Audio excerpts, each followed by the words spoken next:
प्यार के लिए नहीं है, ये सोना चांदी जो पहले ही उतराने के लिए भगवान ने चखाया उसे भगवत अज्ञान हो गया। अब भगवान को साष्टांग दंड, प्रभु प्रभु। एक और था गोवर्धन डाकू, बहुत नामी डाकू था।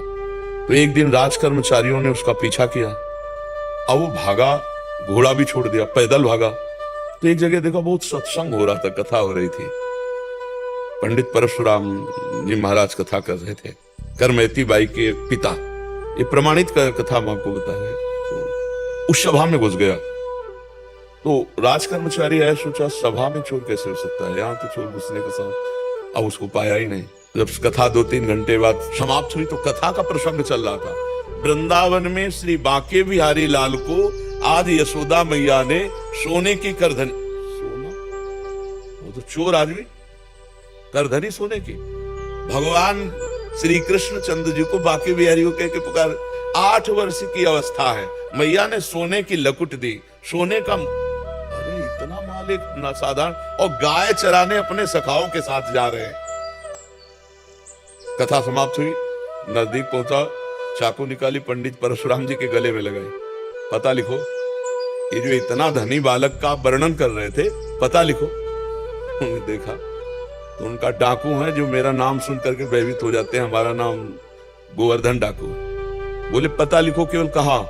बोले मथुरा क्षेत्र वृंदावन, बाप का नाम नंद बाबा,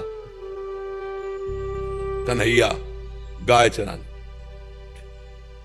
पर सुनो, तुम्हारे जैसे डाकू उसको चोरी नहीं कर सकते, बहुत नटनागर, बहुत प्रवीण बालक है वो। तो उन्होंने कहा तुम हमको ऐसा समझते हो, अकेले अकेले राजाओं के महलों को लूट लिया है। बोले फिर भी नहीं लूट सकते, बहुत प्रवीण है। तो उनका कसम खाता हूं, जब तक उसे लूट नहीं लूंगा तब तक पानी नहीं पीऊंगा। परशुराम जी ने सोचा भगवान की अपार कृपा इसके ऊपर, पता नहीं क्या लीला होने वाली है इसके ऊपर। उन्होंने कहा सुनो, हमारी तरफ से माखन मिश्री ले लो, जब तुम्हारा बस ना चले तो माखन मिश्री उसे खवा देना। हाँ ये बात भी ठीक है, बच्चा फुसला के काम चल जाए तो मारना काहे को पड़ेगा।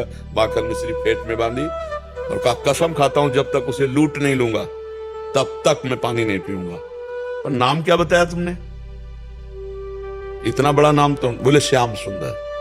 श्याम सुंदर, श्याम सुंदर, वृंदावन, गाय चराना, श्याम सुंदर।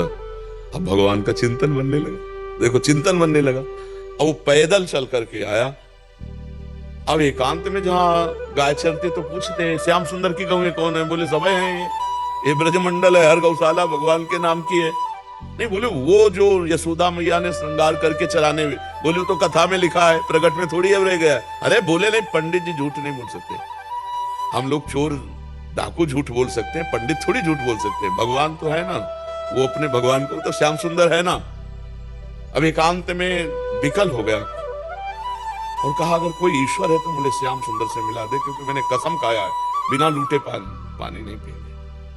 इतने में आवाज आई एक ग्वारिया पे, ए श्याम सुंदर तुम्हारी गाय इधर जा रही।